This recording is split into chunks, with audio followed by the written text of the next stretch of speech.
Patricia Valenzuela, presidenta de la Sociedad Venezolana de Infectología, está con nosotros en el día de hoy para compartir, bueno, en agenda de trabajo hay muchos temas, Patricia. Cada vez que conversamos siempre nos paseamos por diversas cosas que ocurren y se registran en la salud venezolana. Pero quisiera comenzar con algo que te comenté previamente, ¿no?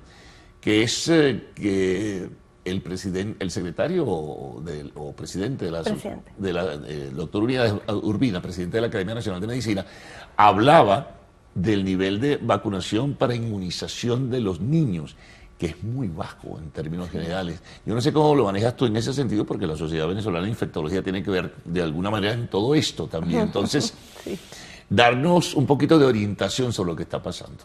Bueno, gracias. Y bienvenida, por supuesto. Ay, bueno, gracias de verdad por la invitación. Sí, bueno, es un problema de salud pública la cobertura de vacunación en Venezuela, pero también es en el mundo y también es en América, en la región. ¿Y eso por qué? Porque tuvimos la pandemia y fueron aproximadamente 2-3 años duros de pandemia, donde en los 2 primeros estaban suspendidos los servicios de atención de niños sanos, estaban cerrados los centros de vacunación. Y se concentró todo allí. Y entonces, claro, los niños que tenían que seguir vacunándose no se vacunaron. Y eso ha generado un descenso en las coberturas de vacunación, particularmente Venezuela antes de la pandemia, y como consecuencia de este efecto de la pandemia, sus coberturas de vacunación son bajas, son unas de las más bajas de la región. De hecho, en particular, una de las que hemos revisado recientemente es la cobertura contra polio.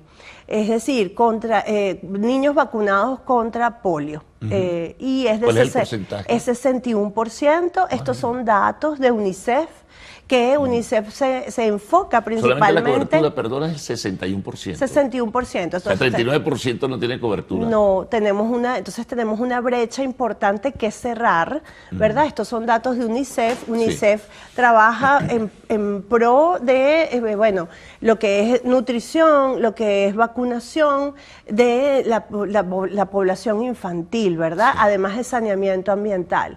Entonces, claro, esto, al igual que con polio, ha pasado con otras enfermedades infecciosas que son prevenibles con vacunación. Y en esas enfermedades infecciosas, Patricia, ¿cuáles tienen mayor cobertura y cuáles tienen menor cobertura?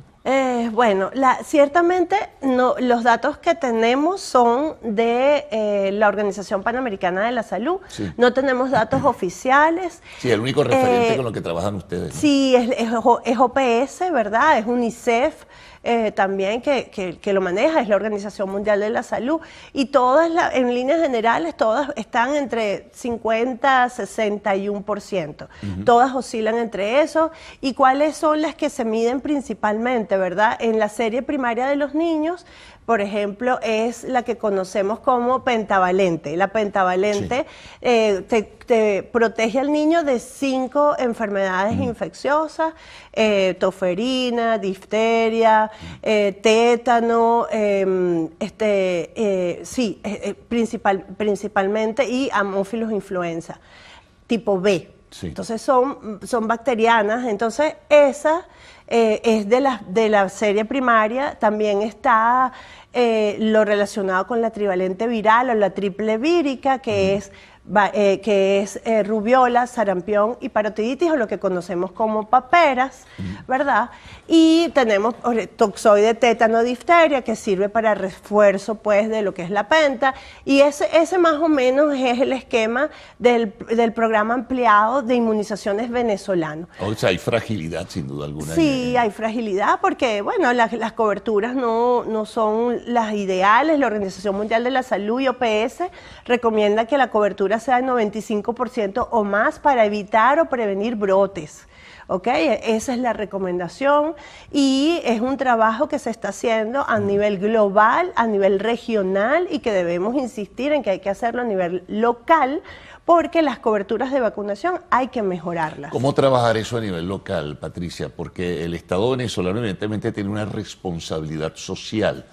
Y en ese sentido creo que es el actor fundamental en este caso para lograr, ¿verdad?, que nuevamente puedan llegar esas vacunas para la inmunización de este tipo de enfermedades infecciosas. Vacunas tenemos en este momento gracias a la alianza Gavi, ¿verdad? Es una alianza que pues garantiza el suministro de vacunas, sobre todo en aquellos países con medianos y bajos ingresos.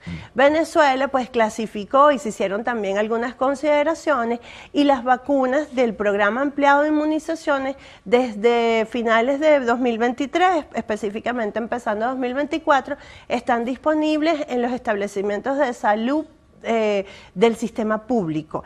¿Qué tenemos que insistir? Pero ¿por qué todavía entonces ese porcentaje sigue siendo débil? Porque es un trabajo importante. Bueno, sí, el proceso de distribución y todo ello, claro. Claro, pero es un desafío porque tienes diferentes municipios, tienes diferente acceso, claro. Hay áreas remotas donde el acceso es muy difícil y tienes que desplegarte a lo largo de todo el territorio nacional. También insistir en que las vacunas son seguras y son eficaces. Entonces, hacer el llamado y revisar esas tarjetas de vacunación de tu hijo, de tu nieto, de tu primito, de tu hermanito, del vecino, del ahijado, para ponerla al día. Bueno, vamos a hacer una pausa, Patricia, y vamos a regresar para seguir conversando contigo. Gracias. Estamos con Patricia Valenzuela, presidenta de la Sociedad Venezolana de Infectología.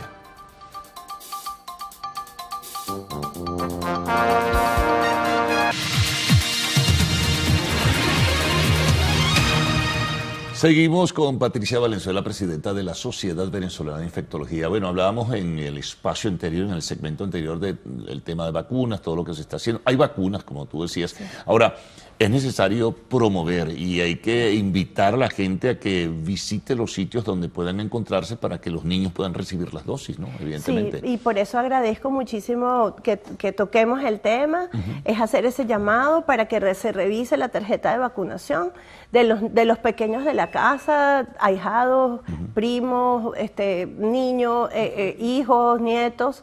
Llévelo al establecimiento de salud, llame a su pediatra, pregúntele si están completas o cuáles le faltan, y acuda al establecimiento de salud que tenga más cercano, que usted sepa que es centro de vacunación, y vacune, hay que vacunar a los niños porque además los vamos a proteger.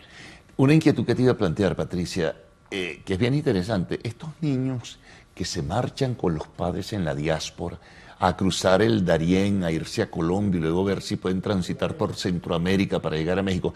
¿Esos niños qué tipo de inmunización pueden tener? Yo diría que casi ninguna, ¿no?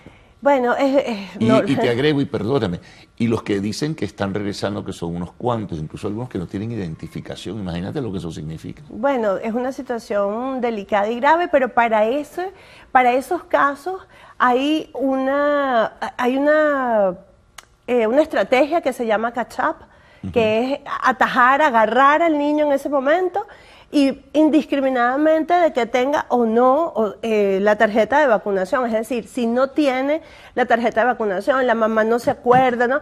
Lo que se hace es como un ajuste. Sí. Tiene tantos años, le corresponden tales vacunas, vamos a empar. Es como, ¿eso lo harían donde? ¿En el Darién? ¿Están Médicos Sin Fronteras? ¿Está el gobierno panameño? ¿Está? De lo que uno lee y de lo que uno sabe de los medios de comunicación y de las redes sociales, sí. Una vez que atraviesan y sobreviven la selva del Darién, los reciben del lado de Panamá ciertas organizaciones internacionales como por ejemplo Médicos Sin Fronteras, también personas de equipo del gobierno de Panamá, y los atiende, los chequea, los examina y bueno, toma en cuenta todas estas cosas, ¿no? Además si vienen con alguna infección activa, además si vienen con algún padecimiento en el momento, ¿no?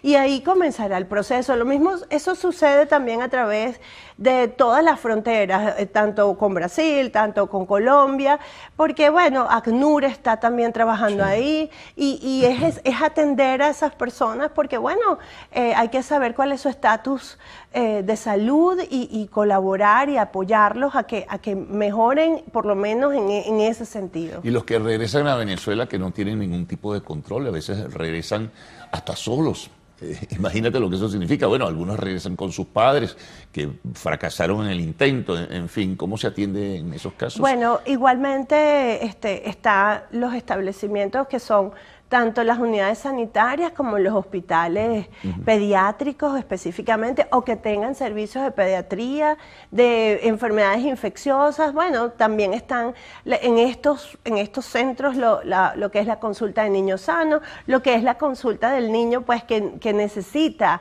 esa atención porque hay algún padecimiento, algún signo, algún síntoma clínico que tenga que ser atendido, y es a través de estas instancias que se va pues como enderezando y poniendo al día todo lo referente al estatus sanitario y al estatus de salud de los niños.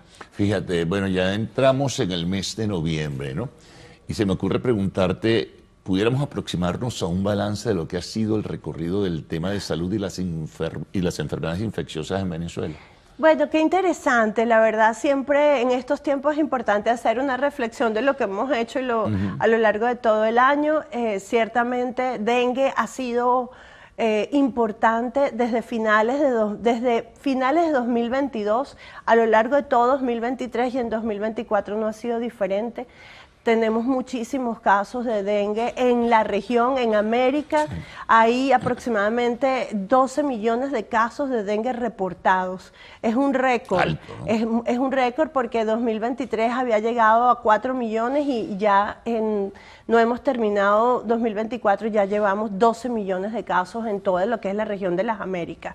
Es un tema importante. Están circulando los 4 tipos de dengue en todos los países de América Latina, el Caribe, y eso hay que hacer un llamado de atención porque es un trabajo en equipo de autoridades sanitarias locales y de los ciudadanos.